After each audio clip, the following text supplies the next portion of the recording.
Warning. It is the opinion of the 4th Street Productions LLC and the Working Perspectives podcast that we should inform you that some of the language used in this recording could possibly be considered offensive. You have been warned, so if you decide to listen to the recording, then don't complain about the language.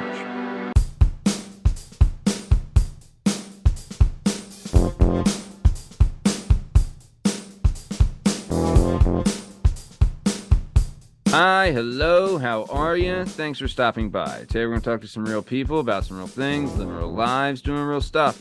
This is the Working Perspectives podcast. I'm Matt Lavelle, accompanied today by jdub, Justin Richardson, the amazing Jamie Iglesias, and back again for the second time, the magic man himself, Murf Meyer. In case you're wondering, you can find all our stuff and all our content on all podcast platforms and YouTube at Working Perspectives Podcast. You know, it's on Instagram, Working Perspectives Podcast. You can join us on the Twitter and the TikTok. Working P Pod. If you'd like to be a guest on the show, please email us at workperspective@gmail.com. And please like and subscribe so we keep bringing you this sweet, sweet content. Jdub, how we doing? Bay. You want me on that wall. You need me on that wall. Damn it, I want to. Nice. James, can you handle the truth? I think so. All right, very nice. Well, speaking of handling the truth, this is the Working Perspectives podcast. Let's get this thing started. Let's go. It's our objective to be effective by voicing societies. Working perspective, exploring your day and how you get paid. Launching a new episode every Tuesday. Your day can transform while we inform with new episodes available on every platform. So check out our vibe and how we get live. Then do us a solid. Share and subscribe. We're just sharing. We're just sharing. We're just sharing. Working perspectives.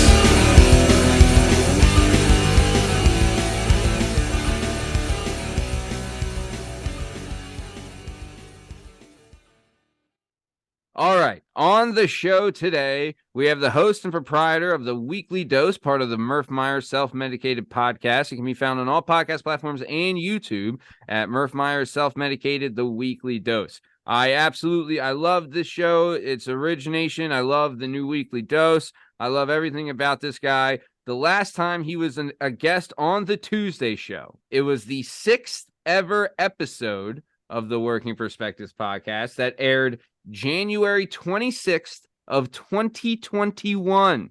It is born yet. Yep, it is current. We are currently I'm dating us, but this week we aired the 230th episode. So for him, he's been with us since early doors. He's been a ride or die for the show since day one. I fucking love the shit out of this guy. I've seen him pull a hamstring on 20th and Fairmount. I've seen him be an animal and be a stud. I'm super excited to see his journey and where he's come from and what he's doing for the harm reduction movement. He's an amazing friend and an amazing human being. Murf, thank you so much for being on the show. Before we get started, I would just like to ask, what movie do you think is better, The Godfather Part 1 or The Godfather Part 2? 1. Wow. Yeah, he's a smart guy. You know, when you were on here, I re-listened to your original episode, which is available now on all podcast platforms and YouTube at Working Perspectives Podcast. It aired January 26th of 2021. The question I asked you, the co-host on that show was Shake, if you remember. That's right. Oh, yeah.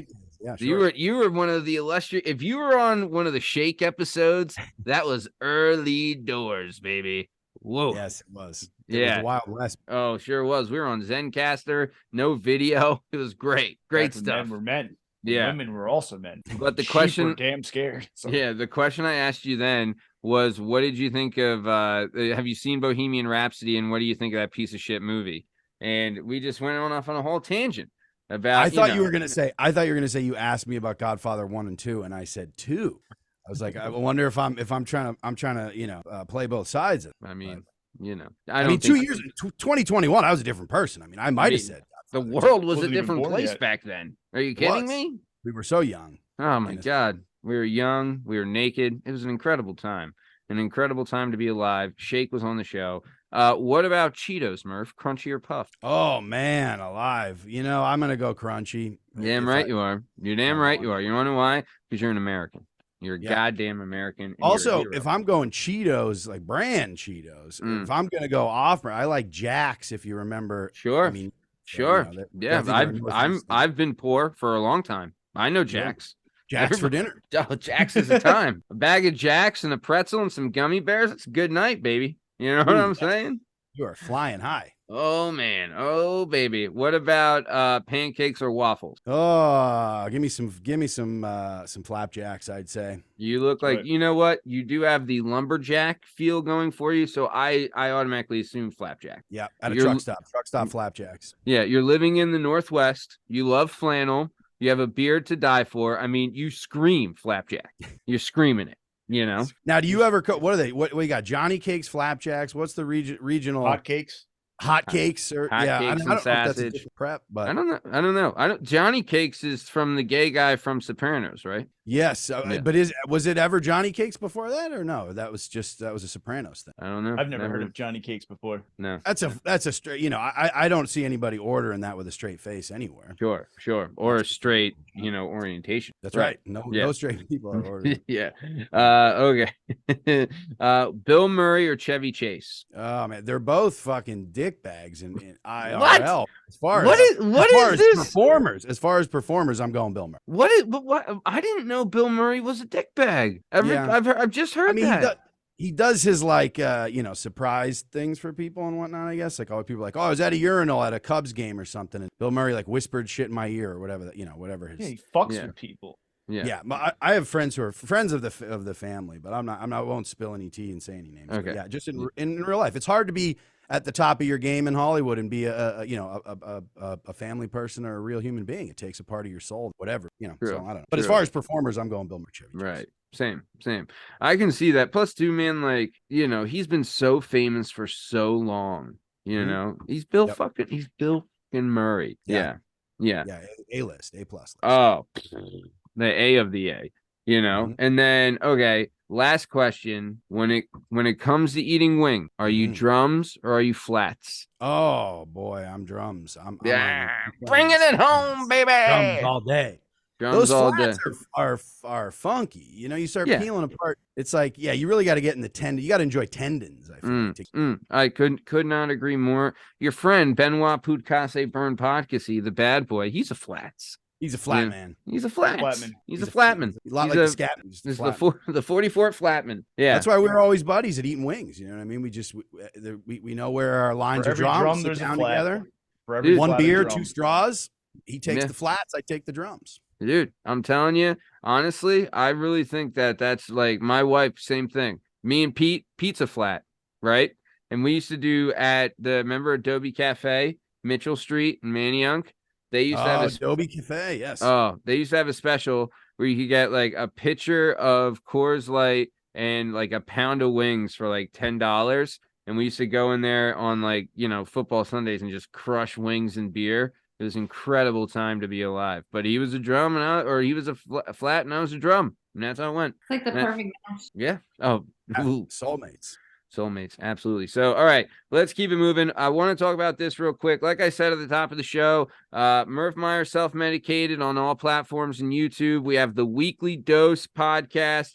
I'm loving what you're doing. You're still bringing light to the harm reduction movement. You have some great guests on the show, including Chris Gathard, John Gabris, Tim Casey, really, really, really doing a great job. Love your show. Love listening to it. Love what you're doing. But give us a little synopsis of what you got going on with the Weekly Dose. Thanks, buddy. It's just a lot of topical drug-related stories in the news. Yep. There's a lot of fear-mongering, a lot of fentanyl fever out there. People are losing their minds. So I like to bring a little bit of both levity, but also giving kind of a different take than you might get elsewhere in some of these. Yeah. Overdose, addiction, opioid crisis, all of them. Yeah. I can't believe you're able to get James Lipton on the show every week. It's incredible. I mean, look, he's demanding. It's not easy to get him week in and week out, but he does it. But you nail it. I mean, He's there every time and he nails it. Yeah. I really, honestly, I got you. You've really put, and I'm so proud of you for this too. You've really put your heart into a lot of these episodes, especially early on. Like I'll tell you, man, I almost lost it when you had your mom on, and you told her the story about that lady, bro. I was like, dude, one takes an incredible amount of courage to do that, and that's a tough story to tell regardless, let alone with your mom there. And I loved your mom said, like, I would have fucking killed this lady. Yes. I would have fucking killed this lady. But, and it's, that story, it's as much as it's tragic, you did bring some brevity to it, like you said, but it's also your awareness, man. Awareness. It got, and I'm not trying to make light of your story and trying to spill your beans, but it's just, that kind of thing. It happens, and it's, it needs to be talked about. But you did it, I feel, in like a very courageous, but very as comfortable it can be talked about. You did it, Thanks, and brother. yeah, of course, man. I love that. I also, I listened. Yeah, Gaber song, Gethard, of course. TC, love TC.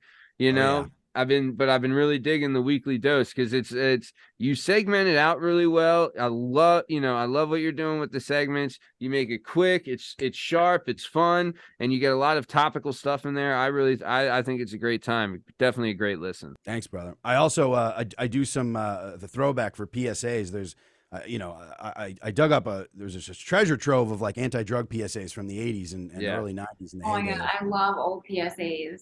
So yeah, there are some outrageous. They're very fun. So we get to watch them with the guests, get riff off of them and everything. There's plenty of material there. Didn't the one you did with Gabrus? Didn't you do the one with the egg? And this is who did you do? Like this is your brain. I remember which one I did. This is your brain on drugs. Yeah, that's you the did that with one. Someone. Yeah. What's the actress?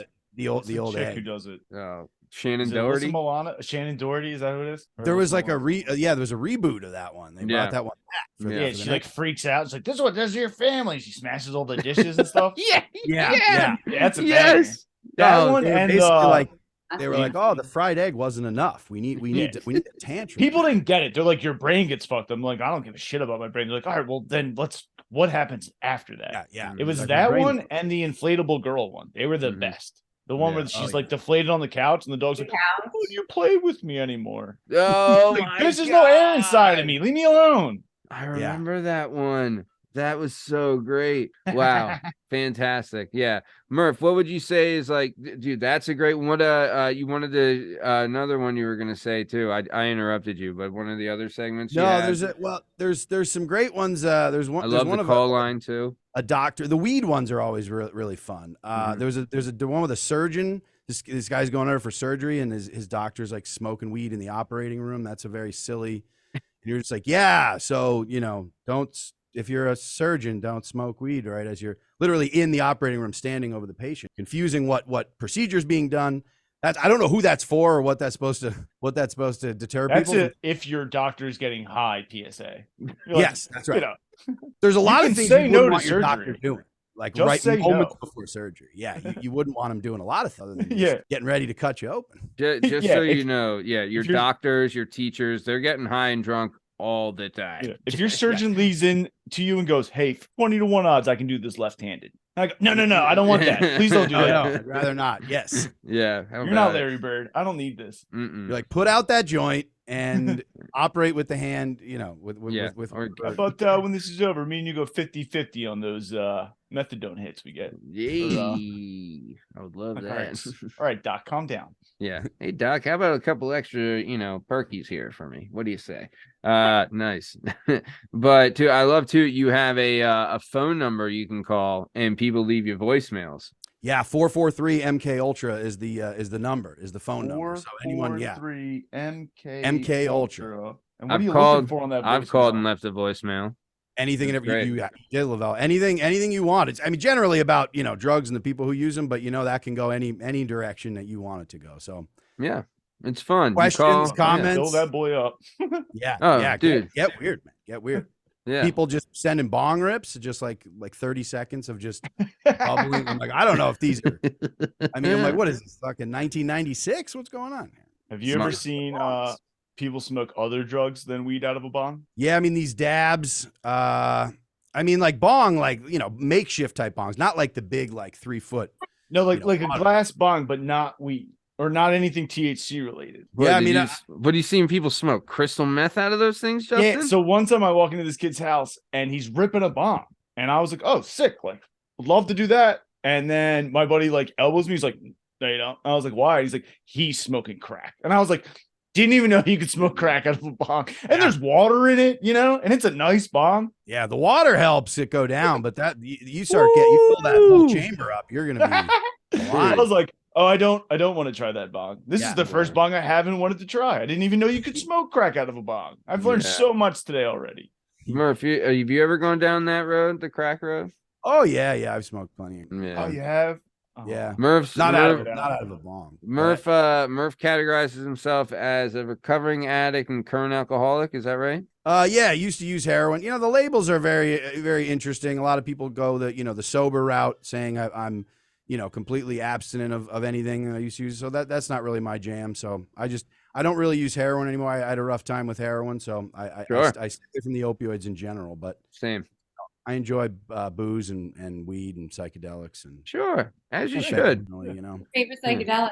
My favorite. I like mushroom. Good acid is good, but I haven't had good acid in a long time. But I've had good mushrooms. Mushroom chocolates I've been having out here. Really. What's the psychedelic scene out there? Like, do they have good head shops and stuff? Yeah, well, they had a place. They tried to do a pop-up shop where they were just selling shrooms, and it got shut down. But after it took like a week, because out here they have Measure 110, so they decriminalized all possession. When you say out here, you're saying you're for everyone listening. If you don't know, he's in Portland, Oregon. Yep. Sorry. Go ahead, Murph. I interrupted you. Yeah. So the state of Oregon it was the first state in the country to decriminalize possession. So they had Measure 110. So it's and they also have this another law that passed where they're getting into like psychedelics as therapeutics and whatnot. So there's a lot of opportunities for people growing mushrooms and stuff out here. But they just did like a pop-up shop that certainly was not legal, and it was like the local news kept just being like, yeah, so there's lines around the block again at this place.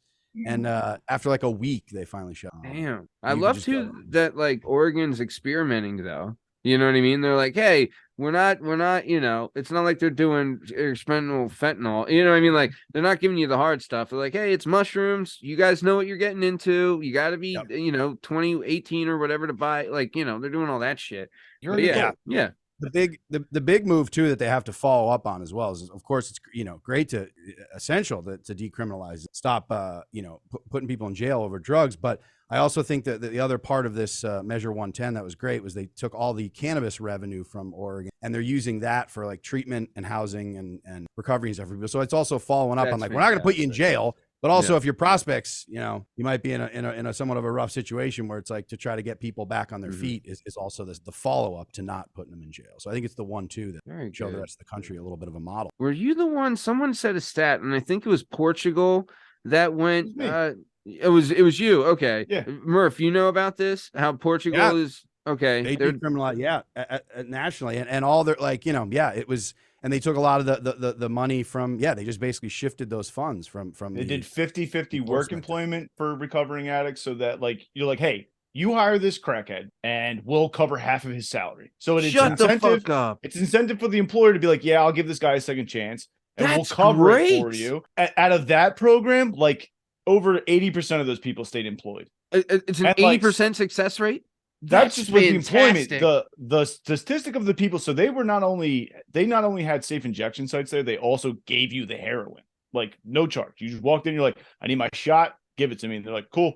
Out of the original tested, out of the original, they started with a 13-person test. 12 out of 13 stopped showing up to the clinic. Within less than a year because they had counseling, job placement. And even with free heroin, they were like, hey, I don't need to do this anymore. It was that my life was fucking chaos, and trying to get off heroin and having your life be chaos is a nightmare. But if you can make my life better and I can get off heroin, or I'll just stay on heroin forever and have a terrible life. Dude, that's rough. I wish they would do something like that in Kenzo. Dude, bro, I was. But people go nuts about these safe injection sites in Kensington, and they're like, well, I don't want it in my neighborhood. I'm like, it is your neighborhood. Yeah. They're already doing it. They're going to get worse. They're going to do it indoors. Yeah.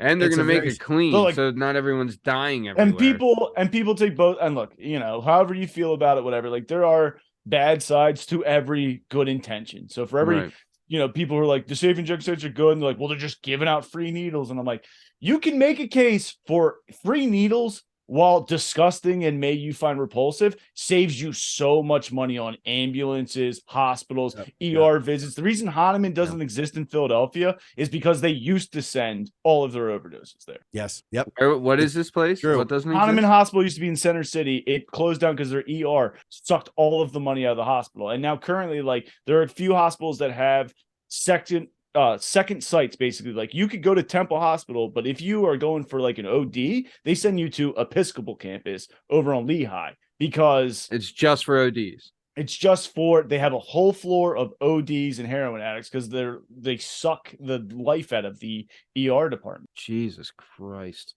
Yeah, it is. You're right about the savings too. It's like they've done, decades of evidence and data's in on this shit too.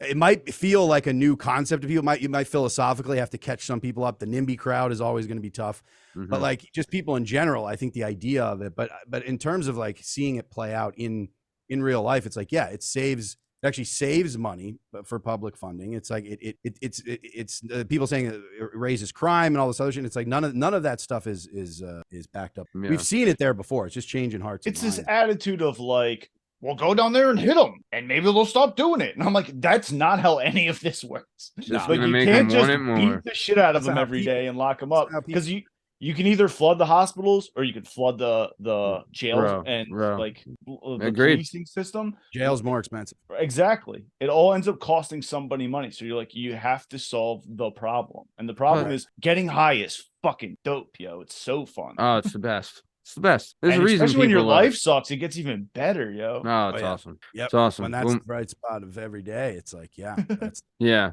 Well, Murf, you know what? I was thinking about this the other day too, because I've had my issues and stuff, and I don't talk about them a lot on the show, but I have had some issues. And Justin, you've been down the same road, and or no, okay, maybe we weren't supposed to say that. But Murf, when you were, when we had you like, on your, that crack bong was me, dude. I'll tell you. No, but that was the first time I tried OxyContin that night, and I threw up, and it felt so good, yo. Yeah, I bet. I mean, but either way, so Murf, when you were on the show originally, which your episode's available now on all podcast platforms and YouTube at Working Perspectives Podcast, you had talked about some of the different jobs you had, and one of the different jobs that you had was that you were a driver for an escort service, but you were also like feeding your addiction at the time, right? I've thought to myself so many times, like, because I have a daughter, I have a wife, I have a house. I live in Montgomeryville, which is crazy. I never ever thought I could live here, right? I don't know why they still let me live here, but like I live in it. It's wild. It's not wild. Gonna find out. Yeah, everything's in his wife's name, dude. I honestly think every day, like, when they're gonna find out. Like, when are they taking this away from me? Like, when is this going away? The pitchforks and the torches at the front door. When do they show up? I was talking to a neighbor he's on the program. And he, I talked to him because he's got some kids and stuff. And I was like, man, like, dude, what do you, like, I never thought we could have this. Like, when you're fucking doing all that shit and like, in the dumps and everything, like, I never thought a dream like this could be possible. And my biggest fear now, and one of the things that keeps me not wanting to, go down that road, is the thought of losing this dream that's come true. You know what I mean? So, Murf, I know that you have a child now and a wife, and you're living in Portland, and your show is going great, and you're doing great things. Like, does that thought ever cross your mind? Yeah, it's interesting because I feel like there's my feeling on it is that material conditions are such a huge part. Of course, like, chemical makeup in the brain and all this other stuff, but sure. I feel like I have no desire to, like, because my big thing with heroin, the thing I love most about it is it's just soul numbing. Like, it's wonderful. It's the best. And opioids in general, oxy and all the synthetics, it follows this thing. But it's like, I think if you're looking for that, then it's like, then, but I'm not even in that place right now. So I don't even feel like there's this weird thing where it would be like, if for some reason I, like, in some like Saw, one of the Saw sequels of the movies, I just woke up and someone was like, you shoot up some heroin now, or you're, this bomb on your child's head will explode or something. I don't know whatever those songs. Yeah. But if that was the thing, I'd be like, would I be worried that I would immediately all of a sudden just be like back into heroin? I don't even think I would. Yeah. Because I've taken like even I had a minor surgery, but I was taking some perks, and it was like it wasn't this thing where it was like right back down the rabbit hole. You know what I mean? So I'm just in a different place now. So I think there's a big balance of like your chemical makeup and whatever. And some people are very very strict with that kind of shit. Where they're like, I don't want slippery slope. I don't want to do one thing or I'll go right off the rails or whatever. But, I think some of that comes from the mentality of, counting every day and the chips, that reward system, which is, definitely works for some people, but also leads to spiraling. It leads to kind of like this idea of like, well, if I did one thing and I had a couple of drinks, now I'm back like, in a turkey. Start back from zero to an aim. Yeah. It's like, I might as well go for broke here because I got, 12 hours left in this day.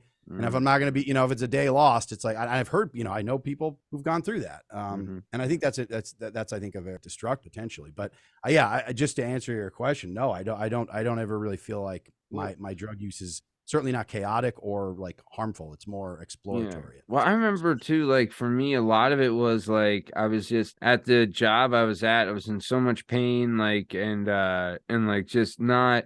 Mentally didn't want to be there, and I would have to do stuff just to get through the night. You know what I mean? Like I would use it for that, and then it became a crutch, and all that kind of thing.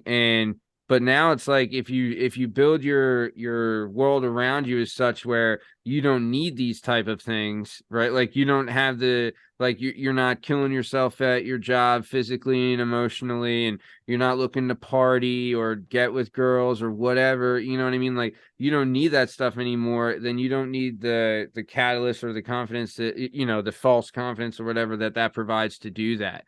And I think you're right. So you've built like a structure around yourself now where that's not even something you crave, right? Like how great is it playing with your kid? Is that not the best? How old's your kid now? She's 16. Damn, bro. You're in it, man. And it's the best. Yeah, the best. It's a girl, right? You have a girl. Yeah. Yeah.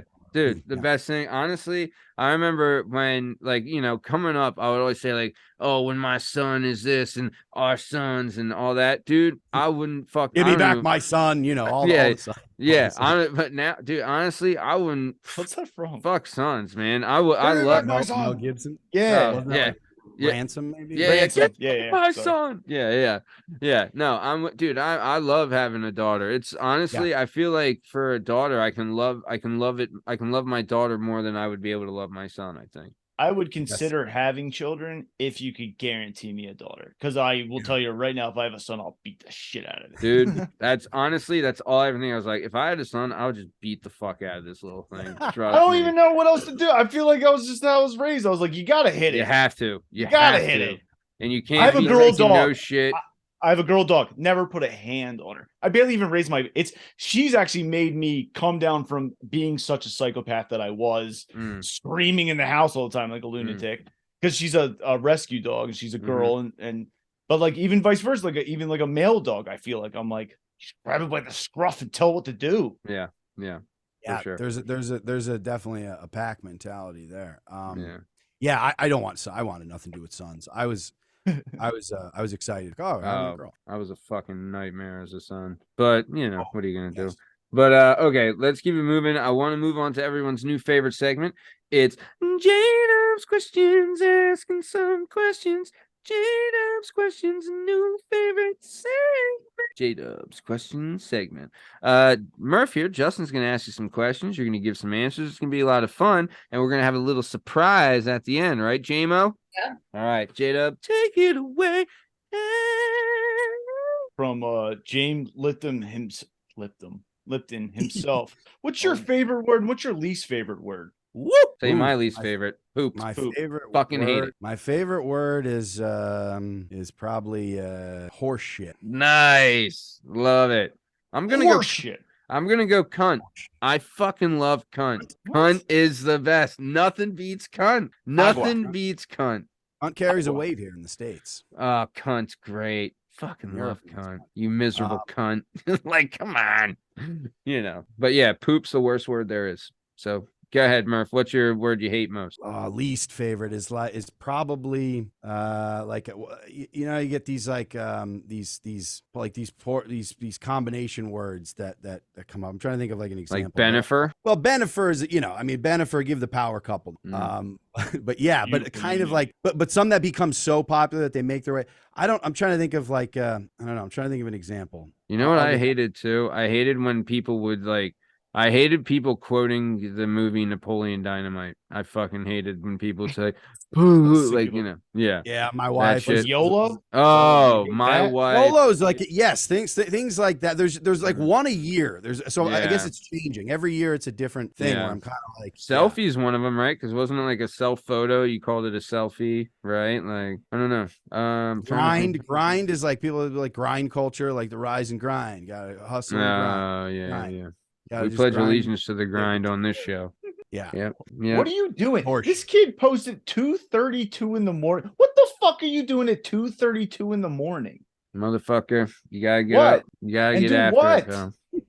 I haven't even gone to bed yet. I saw your post when I woke up, and I was like, I was up. And if I had seen it when I was up, I would have called you, be like, the fuck are you doing? You know, Sean Day does that sometimes. What are you doing? I'll wake up, you know, do a little tinker time, right? Shit. Okay. I'll take my morning meds, have some water, brush my teeth, go downstairs, check my computer for like 3:15. Okay. Whatever after edit. Then I'll get all my gear on and I'll go for a bike ride, hit the gym, and then come back. Wait, what time are you getting up, Lavelle? I try to get up at 3:15. What time do you go to bed? I mean, depending on the day, like last night I was in bed like 9:30, 10.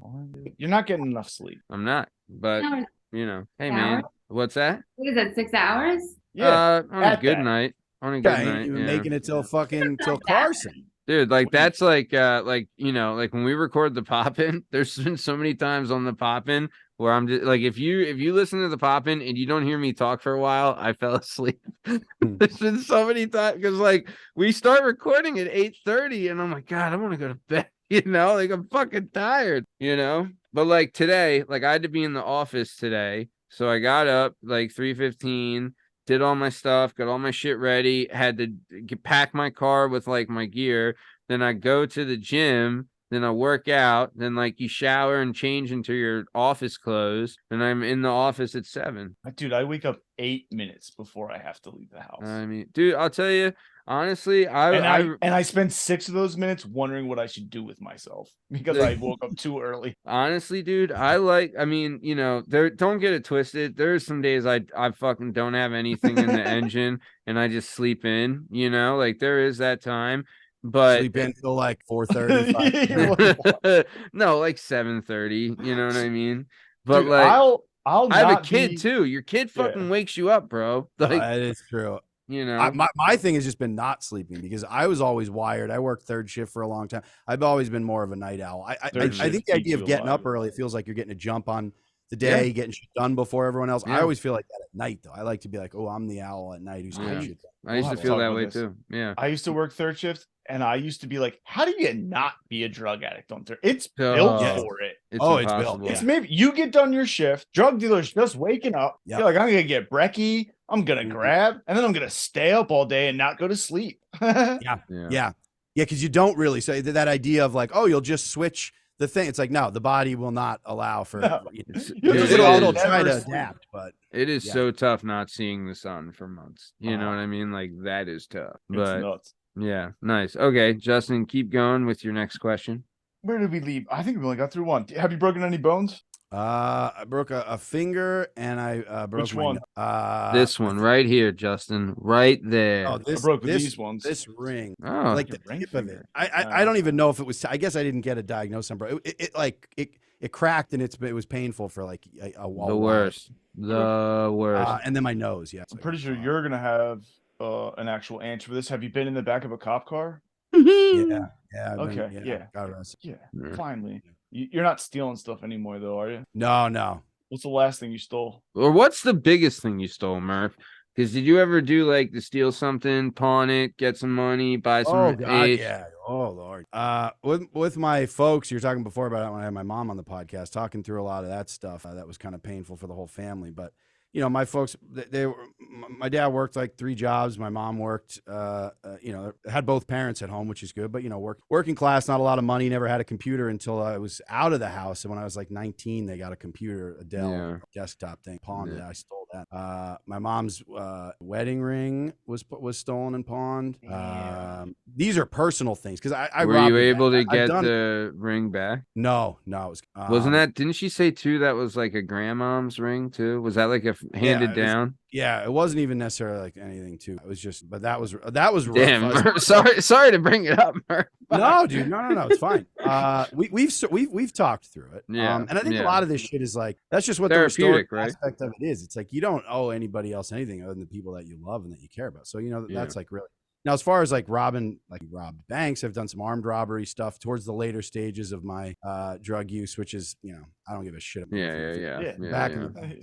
I'm not going to call Wells Fargo and be like, my bad, yo. They steal from you every day, bro. Every day. $4.99 for account maintenance? No, fuck off. Just destroying. Dude. Wait, did you go to jail for that? No. Were you a minor? I was, well, so the only time that I was, that I got locked up, I was underage. I was 17. The judge, do you mind sharing that story? Because the judge fucking piece of shit, Chivarella, right? There was a thing.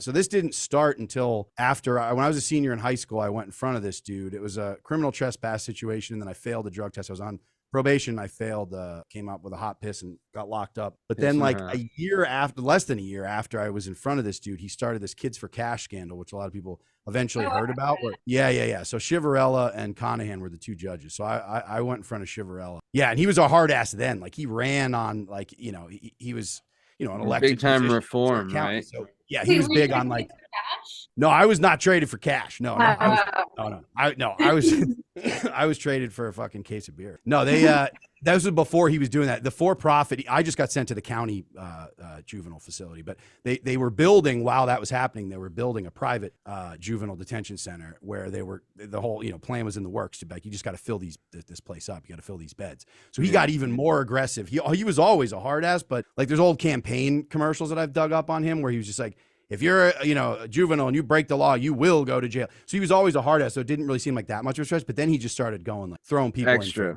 Ruining lives, ruining fucking lives, ruining lives. Yeah. Destroying. Dude, didn't just a couple kids robbing a bank. What?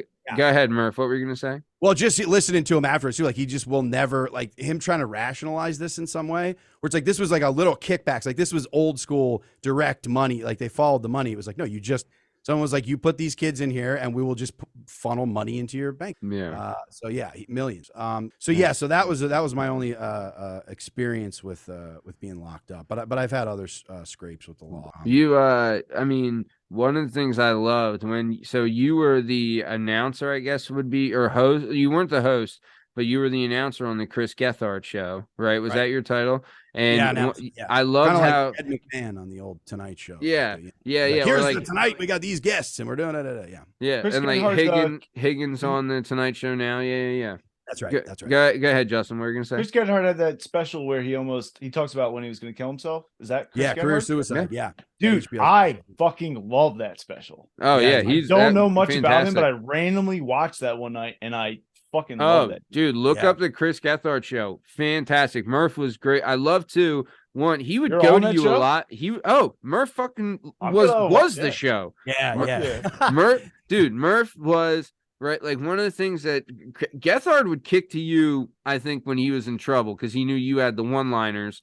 But when you would introduce it, I remember the one, I think this was the last ever episode where you shouted out the judge and said, "Fuck you, thanks for like ruining my life." On Ted Turner's TV. That's right. We made it True TV. So we were on Ted Turner's airwaves. Yeah, I got to say "Rotten Hell, you filthy pig" to Chivarella. Which is always fun. But I loved how you would have he would kick it to you, you would introduce, you would send it with a one-liner, kick it to Gethard, he would do some intro, they'd play the music, everyone does the sing-along with the music. Dude. Yeah, dude, and it was live. It was also live. We started on public access, made it all the way on to... start on Facebook, too? Yeah, there was, it started very, very grassroots kind of thing and kept building momentum. The Human Fish, right? Was that his name? The Human Fish? Human Fish, yes. There's a lot of weird characters. A very strange show. It's shocking that it made it as far as it did. What they didn't know what the hell to do, but they gave us live fucking, you know, I mean, you got whatever the 7-second delay and whatnot, but we were able to, you know, you get me, you know, tuned up and get a microphone, and I just get to shout shit. It was like that was a lot of fun. But you always look dapper as hell as well, loving wearing your suits. Thank you. But dude, imagine this, guys. This is what happened. This is absolutely incredible, and this is the power of New York has over Philadelphia. Is that the Chris Gethard show is being filmed. If you look at the set of the Chris Gethard show, they had a door that was, no one went through it because it was the Diddy door, right? It was just called the Diddy door. One day, right, they're doing the show and it's live, right? And their guest canceled last minute, and they tell you like, yeah, the guest canceled, whatever. We're just going to do the show, have fun. And then all of a sudden the Diddy door opens and 4 enormous bodyguards come in, right? And then Chris Gethard's like, Murf, take us out of here. And Murf is like, yep, we're coming back. You know, and then they come back. Yeah, he didn't. They come back, and fucking P. Diddy just showed up. Puff Daddy showed up to the show randomly, and like they had to move half the audience because they were like, get the fuck away from Diddy. And then he did the show with Chris Gethard, and it was honestly, it was like magical moment. Like that's what you watch live TV for. It was incredible. Murph, like, do you remember? I know I'm not doing the story justice, but no, like, dude, that was it. That was it. Diddy, and one thing I'll say too is there's people that I think are at a certain level where it's like the energy in the room. I mean, I'm not a huge Diddy fan. Dude, the energy on the screen. I was watching on the screen, and I was juiced. No, he's electric. He's a presence. He's a presence for sure. And that was and they didn't tell any of us that was going to happen. Did Gethard know about Paul Giamatti in the dumpster? Like they like to keep a lot of things for the writers and JD, who director and showrunner, and Gethard too. But oh my they god, kept a lot Paul Giamatti was in the dumpster. Yeah, there was a show that the whole hour was just like callers call in live and be like, "What's in this dumpster?" And then people were guessing what was in it, like just a traditional like old dumpster you'd find out in the back of a restaurant. And you know, at the end, it was revealed it was Paul Giamatti sitting inside this dumpster. How great is that? No one guessed it. People got close. People started guessing people in the realm, the 6 degrees of separation. No one knew. Yeah, and then I love too how. And this gave me like, this kind of was an inspiration when we were doing this show originally, when we had Tom as like, he was the heel and I was the face, and we had that program with the Road to Rainbow Road, which was great. We got to bring something like that. But on the Gethard show, didn't they have, who was the ginger that was like the bad guy? Vacation Jason, Riley Soliner. Yeah. Vacation Jason was the heel. I mean, there's a lot borrowed. Obviously, Gethard's a huge WWE, old school wrestling, professional wrestling fan, which I think those dynamics play well in a lot of different spaces. So yeah, the heel, Vacation Jason was the heel. And Gethard last show went out on his back like a true wrestling fan would, but he lost the last show. It was like Gethard had a team, and then Vacation Jason showed up with a team, and I think he said, "What are the 2 best things on vacation?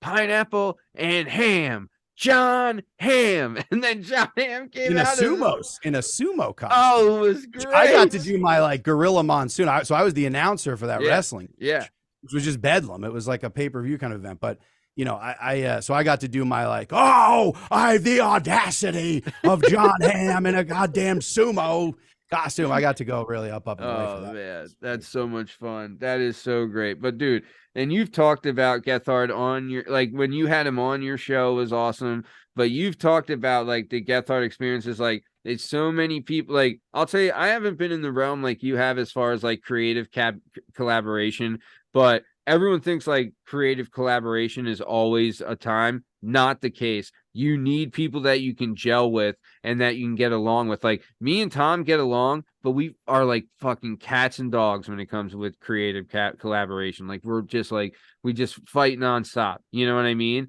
So, because it's always someone wants to be in charge, So, but like you guys seemed like you had such a synergy and such a harmony, and everyone got along on Gethard show. And dude, like you were on a live TV show on a cable channel, right? Like that's an incredible feat. You know what I mean? People don't realize like how hard it is to get to that point where you had a real production crew and real money.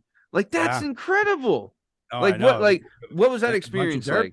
Oh yeah. Well, you say about the like collaboration stuff, and that's also just a rare, like, in every other gig I've ever had. I mean, so yeah, they're assembling, the entertainment business is notorious for these like production clashes and power plays and every other fucking thing. But you take a gig and you're like, you don't know who's going to be. This was from top to bottom, everyone in front of and behind the camera. It was just years. It was like all told, it was, I was a part of it for 7 years, but it was like a decade. It started as a stage show at UCB. So it was a live, stage show. So I mean, that like, I think that building is so rare to be able to show up to a network. These are our people. This is the show we're doing, and away we go. So yeah. And when you say UCB, you mean Upright Citizens Brigade, which you and your wife were both members of, and were you both part of, like, there was the Friday crew, right? Like the regular performers crew. My wife Diana, that was her. She was, she's like the best funniest I've ever seen in my life. Really? She was on the house weekend team that were always, sold out every for years. Nice. Yeah, that was a great. I did some stuff at UCB. I was more like, I did my own kind of storytelling shows and things like that. Improv, straight up improv. Like I do it. You guys were the Dependable Felons. Yes, that's right. Yeah. I'd go to your show. I loved your shows. But okay, so let's keep. Justin, do you have any more questions? Yeah. You can say no. I mean, I can say whatever I want. Yeah, you can say whatever you want. If you had to play a game for your soul against death, what game would you pick? Ooh, wiffle ball. Wow. One-on-one. I would strike death out. You got a good wiffle ball pitch? Wicked slurve, yeah. Untouchable. Nice. Untouched. Love it. Very nice. Good deal. What else, Justin? I just haven't brought this up in a while. I just want to be real quick. It's mostly a PSA, but also an informative kind of talk. I don't know if you know this, but like, do you know what a stoma is? Stoma? Yeah. So when they put a hole in your stomach because your gastrointestinal line like won't process correctly, they put a hole in your body and they let you leave the hospital, like either with like a G-tube or a JPEG, whatever. Yeah, it doesn't matter. Basically, an outside of your intestinal tract bag, but it's a hole in your belly, and like a colostomy. So when you leave the hospital, especially for females, but they do it for everyone now, you have to sign a waiver that says like, hey, like you have a new hole in your body. Don't let your partner put their penis inside of it. Don't fuck this new hole. Yeah, because like they also have the form my body, my choice. I would the shaking baby form. Yeah. There's two dope ass forms. Of course, they tell women. They have the don't shake the shit out of your kid form, and they have the hey, don't fuck your stoma hole. That's wild. So there's no question to that. I just wanted you to know it. Would I fuck a stoma hole? It was the question. Would I fuck a stoma hole in a penis? Damn right. It's just a PSA. I just want you to know that. If you're talking to guys here, James. There's really nothing that we wouldn't. Dog, sign whatever paperwork you want. I'm not. You're not stopping me from putting my dick in this. You're lucky I won't put it in your tracheotomy hole. Yeah, how about it? Nice. All right, what else you got, Justin? Do you have any questions for me, Murf? No, but I do love your question. One of my favorite parts of the show. You always are very thoughtful with your questions. And I don't know who the guest is usually when I write the questions. Mm-hmm. Yeah. No, you get. I mean, a lot of them elevate to as well. You're a philosopher. Yeah, he's great. We are kicking it now to Jamie. We're starting a new segment. Jamie here has got how many questions you got, James? 1? 3. Oh, okay, cool. Take it away. All right. Who are your biggest influences? Great question. Wow. First question better than any question Justin's ever asked. Great job, James. The question was good. I mean, my family, my mom on both sides, on my dad's and my mom's side, a lot of strong women, a lot of my aunts and my mom, I would say, definitely. I've seen like my family has had horror shows both sides in a lot of ways, and it's always been the handled business. So I'd say, man, that coal country got some strong women up there, brother. That's the truth. That and maybe Hunter Thompson. Sure. Nice. Go ahead, James. My Aunt Geraldine and Hunter Thompson. Those are what is your favorite part of your career? I love it. Yeah, I do love doing this podcast because it's got a little bit of something to it. We talked about the Gethard show at length. I would say that's got to be one of the. Me and my wife had a podcast for many years, Menage a Trois. Yeah, we got to make that into an IFC. Great series. show. Thanks. Yeah, of course. I've been fortunate where it's like I never really got a lot of money, no big paydays in the industry, but I got to work on a lot of cool projects. You say that, Murf, but imagine this, guys, right?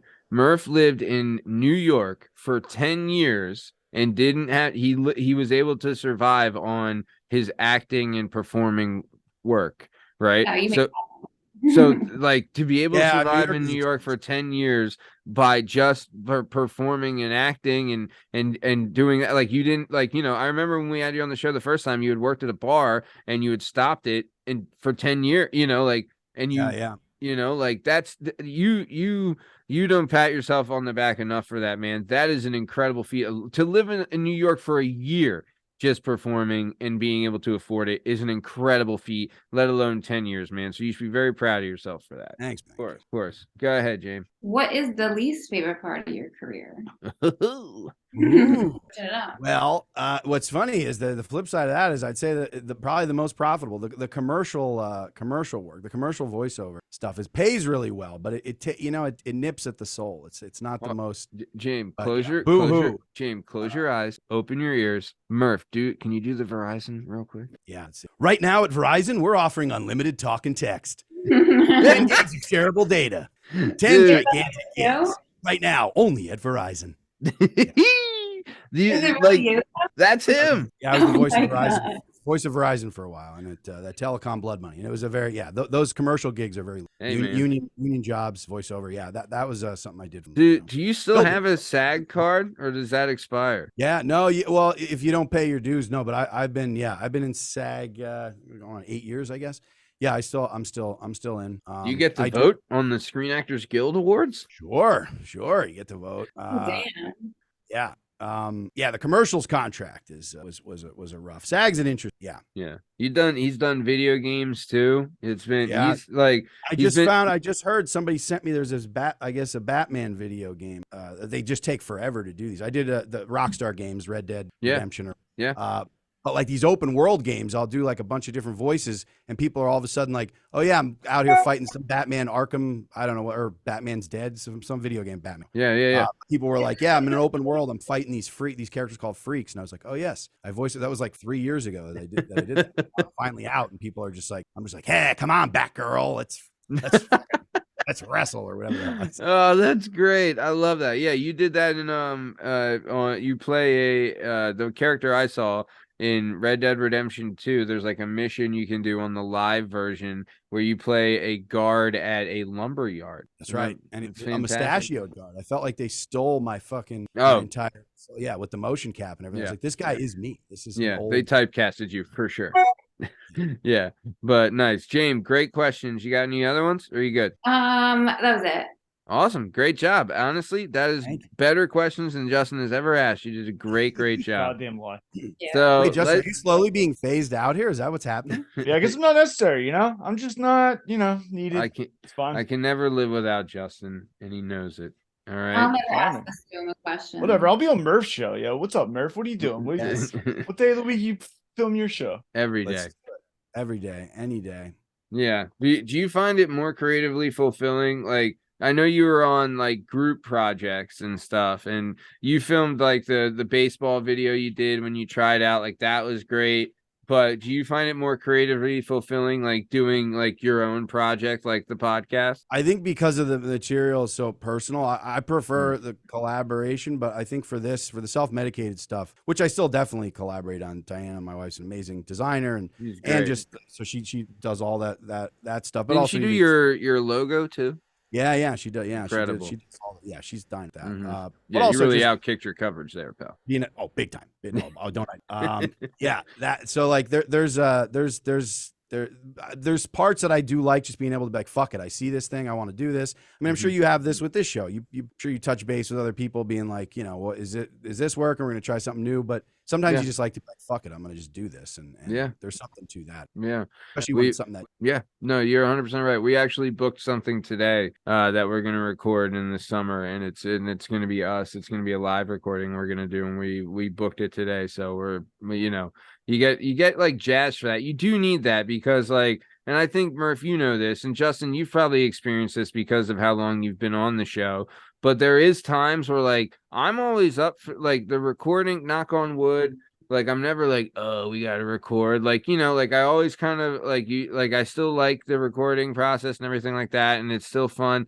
But there are some times when you're like, all right, we're going to have a fucking killer show today. You know what I mean? Like, going into like, you're excited for like the guest or whatever the gimmick show is. You know what I mean? Like when we do a live show or something, they're always fun. Or when we have like, like a major guest on or something. Like I'm dating us, but we're gonna be airing, like, me and Justin recorded with this Australian reality TV star, and we were so jazzed for that record. You know what I mean? It's just fun to do that kind of stuff. Or like the in-person stuff I've done with the people from the gym that we've like, so it is fun. I mean, like you do get that because there is some lulls and peaks and valleys and things like that. But you get jazzed when it's like with a big thing. You know what I mean? Yeah.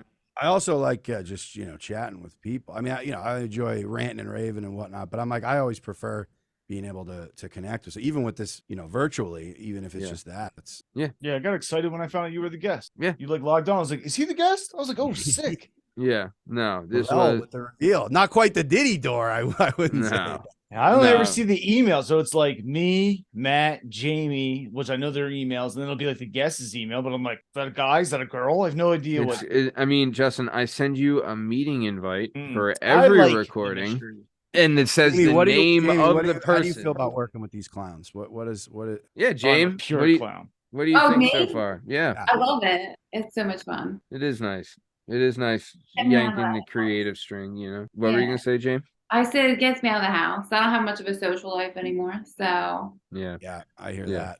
Yeah. That honestly, that is probably. I mean, there is a bunch of good things about this, but I think one of the best things is meeting new people, making new friends, but also the rekindling with old friends that you haven't seen in a while. Like, I mean, I didn't talk to Bern, I talked every once in a while and things like that, but I get to see him all the time now on the show, and same with Justin and Steve. Yeah. We didn't you're talk in Portland. Yeah, I know. I'm never gonna meet you in person. I'm not coming to Portland. No, you're welcome. You're welcome to. I mean, if I ever end up there, I'll hit you up. But I'm not coming there on purpose. It's a long ways. Yeah. So okay, we are coming towards the top of time, though. I do want to talk about Murf. I want to talk about your show. So, like I said, in the description of this episode, we're going to have links to everything Murf Meyer Self-Medicated and the weekly dose. We're going to have links to all this stuff, all the shows, all the socials, everything. Check it out. Great follow on all socials, and it's a great show. Really, and like what you're doing for the harm reduction movement, I can't say enough. And it's a lot of fun. And drugs are everywhere. It's a fucking blast. So Murf, what do we got coming up for the show? Anything exciting you can share with us? Well, I'm diving into the live stream, kind of just what we were just talking about before about engaging with people, being more. So I'm doing a live broadcast on YouTube. I don't know what the live stream, a live broadcast. But yeah, I'm doing that on Thursday. So this episode might be out, but I'm going to start doing more of those. Have you done it yet? Yeah, I did. I did a bunch of them a while back, but not this way. I had someone remotely running tech and stuff. I got this shit set up now where I can just do everything myself to keep it nice. Keep it moving and keep the comments from viewers. So I want to be more engaged with There's no guest. It's just me, but I know the first time I did it, I went to set up our YouTube live on our channel, and it said that I have to wait 24 hours until I can use it. So if you haven't done that yet, Murf, make sure do it after this. Yes, thank you. Thanks for that. I know. I'll be ready to go live. I'll be telling you. And then it'll say you have to wait. Dude, I'm telling you. So that's what screwed us the first time. I was so pissed. So I had to record it on Zoom and then launch it. It was for we do the watch alongs for wrestling shows and fights and stuff. So yes, the watch along shit is very fun. Yeah. That's fun. It is fun, and it keeps you interested, and we get people on. But nice. So you're doing more live stuff and obviously more shows. Wednesday, everyone. 443 MK Ultra. I'd say spread that number around. Write that in a bathroom stall on a. On the wall, 443 MK Ultra, 443 AM Ultra. Yeah, MK Ultra. Nice. And then, do you have any guests or anything lined up for the show? Yeah, well, I have. Let's see, who are some? My buddy Matty Rogers. He grew up. He's a Luzerne County dude. He just won a Grammy. He won a Grammy. won a fucking Grammy. Kid's been in Nashville grinding. I just said it myself. Grinding for many years. And yeah, we went to middle school together. So he came on the show. So he won a best country song. What? Yes, he literally. I mean, as a writer, he's a songwriter. He wrote the song. Nice. Now I'm blanking on the country artist's name, but yeah, he won. He won a Grammy for his. What's his name?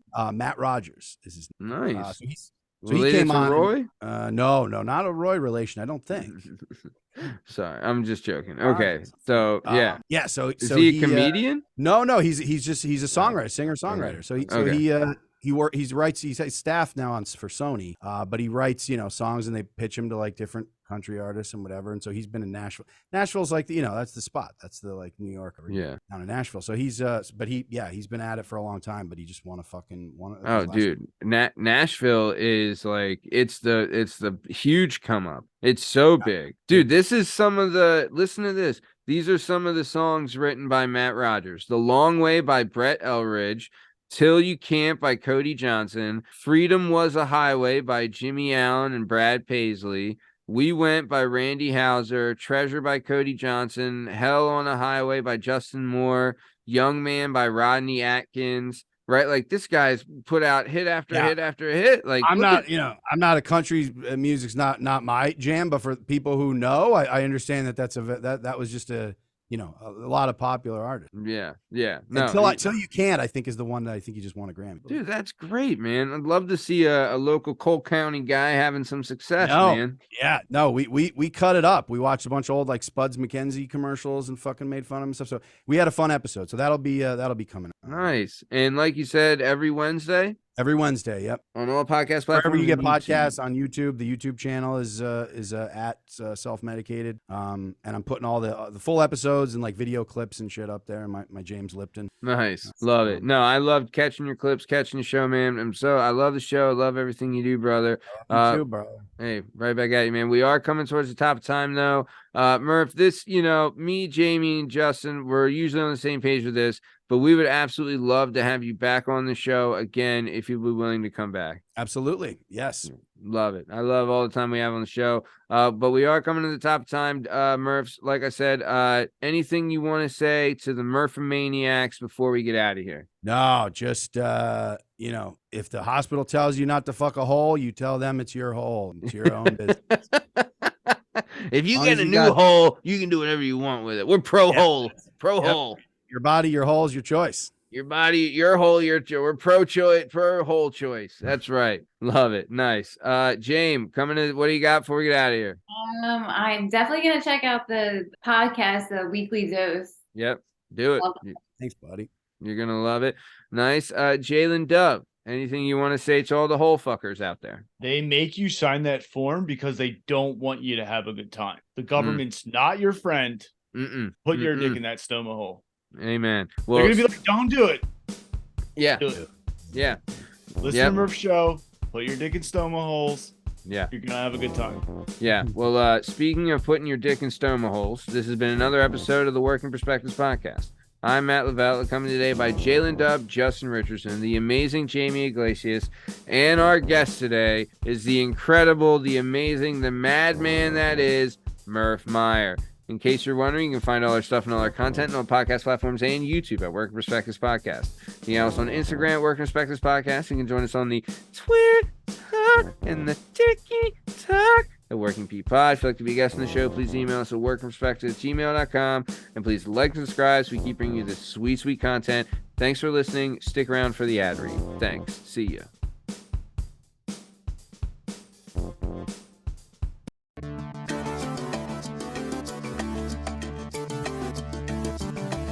Do you have a message or a story inside of you that you've been waiting to tell?